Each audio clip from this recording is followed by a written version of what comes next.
Well, hello everyone, and welcome back to our study of the letters of John. We are in First John again this week. And this week, I wanted to tackle this topic: what does it mean that God is love? I asked myself this question this week because we are inundated with our culture today with a different slogan. The slogan is "Love is love." So, is there a difference between these? God is love versus love is love. I think John is telling us there is a difference, and it's a pretty big difference. So, if you haven't yet done so, pause the video now and read 1 John chapter 4 verses 7 through chapter 5 verse 1. So, pause the video now and then we'll return and talk more about this topic of love.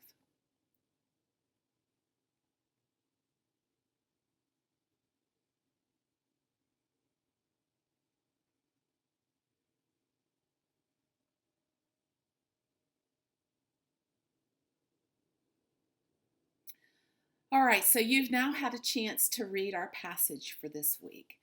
So let's first address that familiar slogan in our culture: love is love. What does that actually mean? Well, in the broadest sense, the slogan suggests that each individual defines what love means to them. Love then becomes whatever contributes to your own pleasure or your supposed profit. This kind of love is entirely self focused. It's defined by what makes us feel good. And when my own definition of love does not match your definition of love, well, we're at an impasse because the definition of love is subjective, its meaning is fluid. But John does not base his definition of love on subjective feeling. His definition is not self focused, it's God focused, which is why he has introduced really a slogan of his own this week: God is love. What have we already learned about love from John? Well, in 1 John 3:16 we read, "We know love by this, that Jesus laid down his life for us." John shows us that love, biblically defined love, is sacrificial.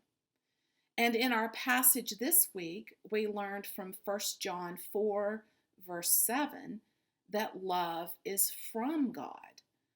God is the source of love. Think about that. Biblical love is based on something external from ourselves. It is rooted in God, not my own feelings. That is a radical shift from what culture tells us. And then in 1 John 4:10, we learn that it was a loving act of God to send Jesus for the purpose of assuaging God's wrath. And related to that, in 1 John 4:18, we learn that there is no fear in love. In fact, perfect love drives out fear. When God's wrath is assuaged, we have no reason to fear. Then, if we look outside of 1 John, we find even more. Take a look at 1 Corinthians 13, 4 through 8. Here we have a pretty comprehensive definition of love. Let's read that. Love is patient. Love is kind. It does not envy. It does not boast. It is not proud. It is not rude. It is not self-seeking. It is not easily angered. It keeps no record of wrongs. Love does not delight in evil, but rejoices with the truth. It always protects, always trusts, always hopes, always perseveres. Love never fails. Now, for this definition to be true, love has got to be based on more than just feeling and attraction. In this biblical definition, love is more outward focused on the other person, even when feelings of attraction wane.